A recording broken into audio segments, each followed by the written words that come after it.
저희가 금요일마다 우리 크리스찬 베이직 플러스를 요즘 함께 하고 있었는데요. 오늘은 조금 전에 읽은 말씀을 통해서 고난을 맞는 우리의 태도에 관해서 함께 하려고 합니다. 성경이 말하는 고난이 뭐냐? 지금 마침 우리가 고난의 때를 통과하고 있잖아요. 그 성경이 말하는 고난이 무엇인가? 특별히 고난을 통과하면 어떤 열매를 하나님이 주시는가? 먼저는 이제 지난 시간에 했던 것을 조금 요약을 해드리면, 고난에 통해서 하나님이 주시는 것은 영적 성장을 우리에게 가져다 줍니다. 그래서 우리가 성숙하게 되고요, 또 하나님 말씀의 가치와 유익이 얼마나 귀한지를 깨닫게 됩니다. 그리고 복음의 증인이 있는 것을 우리가 사람들에게 드러날 수 있는 기회가 되고요, 궁극적으로 하나님이 기쁨을 가져다 주십니다. 또 사역의 기회가 확장되기도 하고요, 다른 사람을 위로할 수 있는 그런 성품, 또 그런 경험이 개발됩니다. 이 고난을 통과하면서 중요한 것은 영원한 세계에 대한 소망을 갖게 되는 거죠. 여러분, 코로나 바이러스를 통해서 사람 인생이 갑자기 끝날 수 있다고 하는 사실을 온 세계 뉴스를 보면서 날마다 접하고 있잖아요. 그런데 예수 믿는 우리들은 이 땅에만 사는 것이 아니라 사실은 이 땅에서 하나님이 허락하신 삶이 끝나면 하나님의 나라의 영원한 삶에 들어갑니다 하는 영원한 세계에 대한 소망을 새롭게 하게 되는데요, 그것이 고난과 이 아픔을 통과하면서 하나님이 우리에게 주시는 열매입니다. 그리고 오늘 크리스찬 베이직 플러스 교재를 가지고 계신 분은 119쪽의 맨 오른쪽인데요, 7번 하나님의 인정을 받게 된다. 그 책이 집에 없으신 분도 상관이 없습니다. 여러분 파워포인트 화면을 다 보시면서 하실 수 있으니까 그냥 같이 따라오시면 되겠습니다. 여러분이 고난을 통과하면서 이런 하나님의 열매를 주신데, 특별히 고난을 통해서 하나님의 인정을 받는다고 그랬습니다. 야고보서 화면에 보시는 야고보서에 보시면 야고보서 1장 12절에 이렇게 말합니다. 시험을 찾는 자는 복이 있나니 이는 시련을 견디어낸 자가 주께서 자기를 사랑하는 자들에게 약속하신 생명의 면류관을 얻을 것이기 때문이다 그랬어요. 여러분, 찰스 벌전이라는 목사님이 이렇게 말씀했습니다. 하늘에서 면류관을 쓴 자 중에서 이 땅에서 가시관을 쓰지 않는 자는 하나도 없다. 그러니까 하늘의 면류관을 우리가 소망하지만 그 면류관을 받기 위해서 이 땅에서 고난과 아픔을 겪지 않은 사람이 없다라고 하는 것이 이 찰스 벌전 목사님이 말씀하시는 겁니다. 이 땅에서 우리가 생명의 면류관을 받는데, 이 땅에 각각 나름대로 크고 작은 여러 가지 고난을 통과하게 됩니다. 그러면서 그 고난을 통과하면서요, 하나님은 우리 영적으로는 생명력을 허락합니다. 모든 것이 다 풍부하고 내가 원하는 대로 환경이 잘 돌아가면 내가 굉장히 좋을 것 같죠. 당연히 우리가 그렇게 생각합니다. 그런데 우리가 지금 코로나 바이러스라는 미중유의 이런 일들을 통과하잖아요. 한 번도 경험하지 못한 일을 통과하고 전 세계 교류가 다 끊기고, 또 각 도시마다 전부 집에 있으라고 얘기하고, 그런 경험하지 못한 것을 통과하면서 가족이 함께 모일 수 있는 시간, 하나님 앞에 더 나아갈 수 있는 시간, 그것을 통해서 내가 하나님 앞에 어떤 삶을 살았는가 돌아본다고 하면 이것처럼 귀한 시간이 없습니다. 이 고난을 통해서 사실은 생명력 넘치는 그런 시간을 우리들에게 주시고 있는 겁니다. 이 에피쿠로스 옛날 철학자가 고난이 크면 클수록 그것을 극복하고 나서의 영광은 더 크다. 노련한 조종사는 영예를 폭풍과 폭우에서 획득한다. 그러니까 기가 막히게 비행기 조종을 잘한다든지, 또 이렇게 하면 혹은 배나 기차 혹은 자동차를 할 때 이 폭풍과 폭우에 도저히 감당할 수 없는 속에서 잘 통과하는 사람이 참 노련한 조종사다, 그렇게 이야기할 수 있잖아요. 얼마 전에 3.1절을 지났잖아요. 금년이 101주년인데요 3.1절에 한국의 미국에서 모든 국민에게 특별한 다큐멘터리를 내보냈습니다. 그는 일반 사람들이 사실 한 번도 듣지 못한 사람일 수 있는데요. 한국 이름으로 마포 3열이라고 하는 사실은 선교사에 대한 다큐멘터리가 3.1절 기념 특집으로 나갔어요. 마포 3열 선교사 세뮤얼 A. 마핏이라고 하는 선교사님인데요. 이 선교사님은 미국에서 파송을 받아서 26살이 되던 해에 파송을 받고 장로교로 파송을 받고 우리 서울에 1890년, 지금으로부터 꼭 130년 전에 이 서울에 도착했습니다. 그분은 주로 평양과 서북 쪽에, 이 한반도의 서북 쪽에 있는 것에 복음을 전했는데요. 이분이 어떤 삶을 살았는지, 한국의 3.1운동 혹은 한국의 일제 저항운동에 어떤 역할을 선교사로서 했는지를 다큐멘터리를 만들어서 거의 50분짜리를 이 특집으로 내보냈습니다. 그 중에 짧은 비디오 클립을 여러분 한번 같이 또 보시고 또 말씀을 이어가도록 하겠습니다.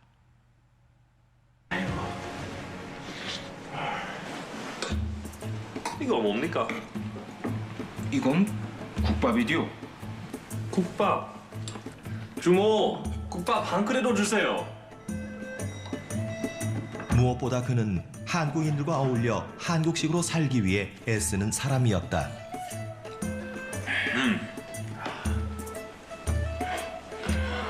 맛있다. 서글서글한 성품이셨던 것 같아요. 사실 그 당시 19세기 말, 20세기 초에 조선과 미국은 문화적 차이가 극심했다고 볼 수 있을 것입니다. 그런데 그때 오셔서 조선 분들과 그 당시에 아주 스스럼 없이 서로 이렇게 대화를 나누셨고 또 그들과 한 방에서 주무셨고 어떻게든지 같이 삶을 누리려고 했던 것을 보면 참 훌륭한 분이라고 생각을 합니다. 서양인에 대한 인식이 좋지만은 않았던 구한말.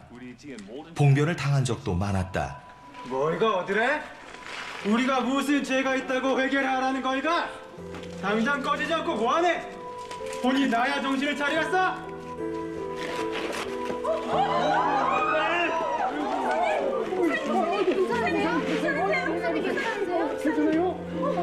I think he had a good sense of humor, and he was trying to get into Pyongyang, for example.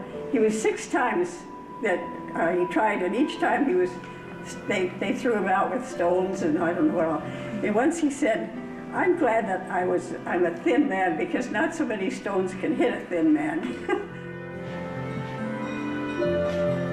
결코 쉽지 않았던 한국인과의 첫 만남. 그러나 그는 물러서지 않았다. 자신에게 돌을 던지고 오물을 끼얹는 한국인에게 놀라운 가능성을 발견했기 때문이다. 나는 이 나라에 위대한 가능성이 있다고 믿습니다. 한국인은 지적이고 매력적입니다. 관리의 수탈에서 벗어나고 노동이 천하다는 생각만 버린다면 강력한 민족으로 성장할 것입니다. 사무엘 어스틴 마펫은 서울을 떠나 평양에 정착하기로 뜻을 굳힌다. Let's go. Whoa, whoa, whoa, gentlemen, places. Let's take a photo for this historical day, okay? Yes. You smile. Okay. Everyone say Jesus Christ. 1, 2, 3.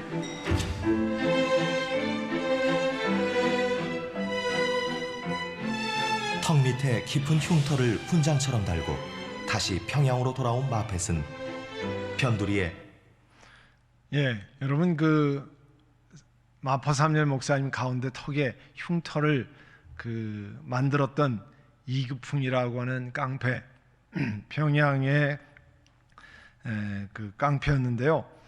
그가 나중에 참 선교사들에게 복음을 듣고 회개하고 이 사무엘 마펫 목사님한테로 나가서 자기가 잘못했다고 회개를 했습니다. 그리고 이 이규핑이라는 사람이 우리 사무엘 마펫 선교사님, 마포 삼열 선교사님이 평양에서 이제 신학 교육을 시작을 했습니다. 맨 처음에는 그 방에서 2명 가지고 나중엔 7명이 첫 번째 졸업을 했는데요. 그 첫 번째 졸업생이 바로 돌을 던져서 이 사무엘 마펫 선교사님의 턱을 큰 상처를 남겼던 이기풍 목사입니다. 이분이 처음으로 아무도 가려고 하지 않았던 제주도에 선교사로 갔던 분입니다. 이렇게 고난을 받고 돌팔매질을 당하고 또 그 어려움에 지금부터 130년 전에 평양 서북 지역이 얼만큼 잘 살았겠습니까? 어려운 지역에 가서 복음을 전하고 거기에서 학교들을 만들고 특별히 목회자를 기르기 위해서 신학교를 만들었는데 그것이 지금의 장로의 신학대학교, 총회 신학대학교로 발전했습니다. 그리고 많은 사람들에게 복음을 전하고 하는 일을 했습니다. 고난과 아픔과 어려움이 있었지만 사실 그것을 통해서 통과하고 나니까 수많은 사람들이 예수를 믿고 수많은 목회자들이 길러지고 그 후 열매로 많은 지역에 복음이 증거되었습니다. 사랑하는 성도 여러분, 이 고난을 통해서 우리에게 경험할 수 있는 것은 고난을 극복할 수 있는 가장 좋은 방법은 여러분 고난 자체에 매 있는 것이 아니고요. 고난이 궁극적으로 여기에 가져다 줄 유익을 생각해 보는 거죠. 하나님, 지금 고난을 통과합니다. 이제 코로나 바이러스라고 하는 어려운 일을 통과합니다. 비즈니스가 닫히고 일할 것이 별로 없고 수입이 줄고 어려운 시간이 있습니다. 그런데 그럼에도 불구하고 하나님 이것을 통해서 하나님 어떤 것을 가져다 주시려고 합니까? 이와 같은 것들을 생각해 보는 거예요.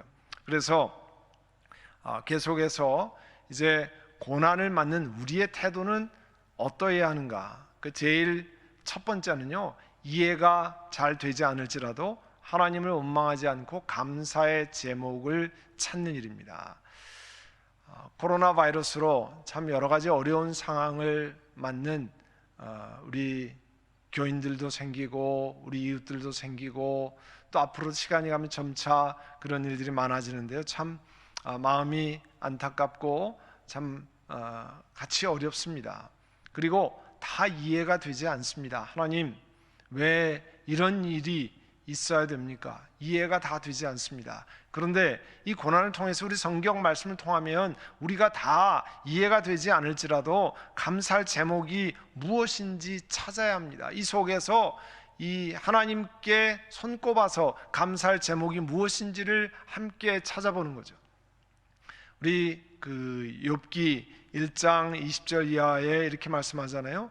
욥이 일어나서 겉옷을 찢고 머리털을 밀고 땅에 엎드려서 하나님께 예배하며 이르되 내가 모태에서 알몸으로 나왔은즉 또한 알몸이 그리로 돌아갈지라 주신 이도 여호와시요 거두신 이도 여호와시오니 여호와의 이름이 하나님의 이름이 찬송을 받을지어다.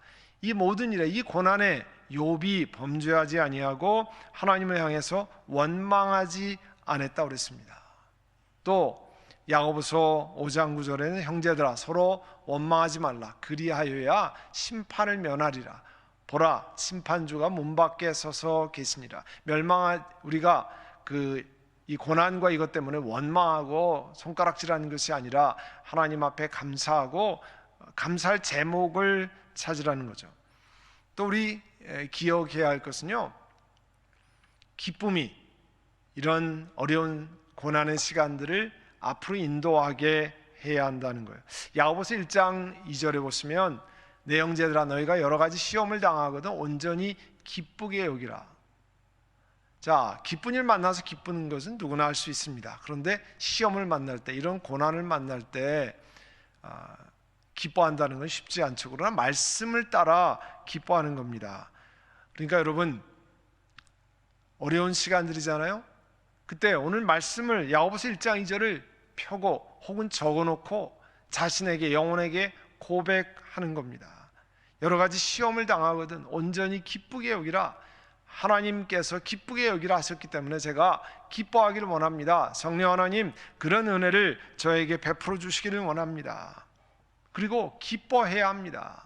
어렵지만 하나님 이것을 통해서 깨닫게 하시는 은혜가 있고 하나님이 열매를 맺게 하실 거니까 내가 이해가 되지 않지만 기뻐하기를 원합니다.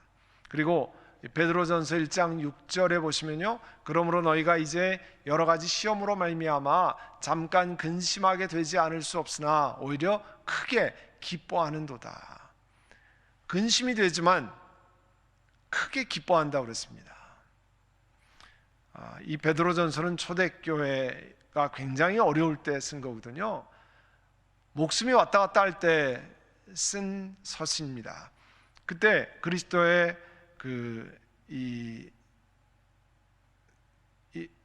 여러 가지 시험 때문에 근심하지만 크게 기뻐한다고 하는 것이 사도 베드로의 고백입니다. 또 베드로전서 4장에 보면요, 여러분도 집에서 한번 따라 읽어보세요. 다 같이 한번 따라 읽어보시길 바랍니다. 사랑하는 자들아, 너희를 연단하려고 오는 불시험을 이상한 일 당하는 것 같이 이상히 여기지 말고 오히려 너희가 그리스도의 고난에 참여하는 것으로 즐거워하라. 그냥 왜 이런 일이 당할까, 이런 어려움이 있을까, 이렇게 어려워만 하지 마시고 오늘 하나님 말씀은 이상하게 생각지 말고 그리스도의 고난에 참여하는 것으로 기뻐한다고 그랬습니다.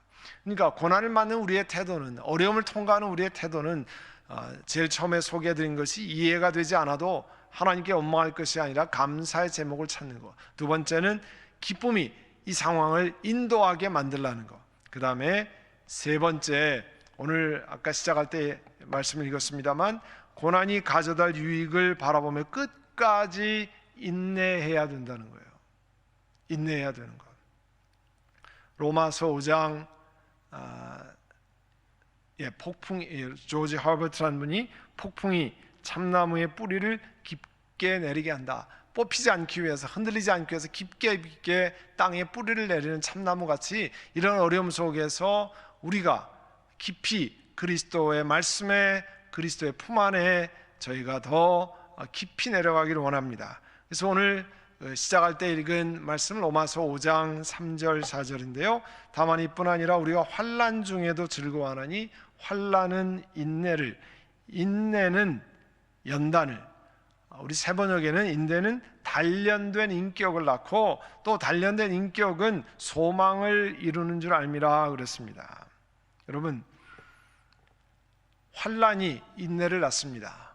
그리고 그 인내가 단련된 인격을 낳는다고 그랬어요. 여러분, 단련된 인격이 뭡니까? 어려움을 통과하고 힘든 일을 통과하면서 내 힘으로 되지 않는 거구나, 이게 내가 다 이만큼 이루어진 거라고 생각했는데 이게 전혀 그렇지 않구나, 그러면서 점점 하나님을 의지하게 되고 내가 얼마나 연약한지 깨닫게 되고 내 힘으로 살 수 없는 것 알게 되고 하나님 앞에 무릎 꿇는 게 되고 또 남을 귀하게 여기고 그런 것들이 조금씩 단련되는 거죠. 그런데 그것이요, 환난이 오는 열매 가운데 하나예요. 환난이 인내를 낳고 인내는 단련된 인격을 낳는다고 그랬어요. 여러분이 신앙생활하면서 여러 사람을 만나잖아요. 뭐 세상에서도 그럴 수 있습니다. 신앙생활은 많은 사람을 만나는데 고난과 어려움을 많이 통과한 사람들은 저절로 그 삶이 자연스럽게 하나님 앞에 겸손하게 하나님 만들어 갔습니다. 그런 분들, 단련된 인격을 갖춘 분을 만나면 여러분도 마음이 편안하잖아요. 마음이 편안해지고 그분을 만나고 싶잖아요. 왜냐하면 그 속에서 예수 그리스도의 향기가 조금씩 뿜어져 나오기 때문에 그 사람을 만나면 내가 마음이 업셋되고 막 흥분되는 것이 아니라 감사하고 기쁘고 귀한 분을 만났구나. 그게 뭐예요? 단련된 인격이에요. 그리스도 앞에 순종하고 십자가 앞에 내 것을 내어놓고 이것이 다 내 것이 아닙니다, 하나님께서 우리에게 허락하신 것입니다 고백하고 함께 돕고 낮아지는 사람의 모습, 그게요 고난과 아픔을 통과하면서 인내가 만들어내는 단련된 인격이에요.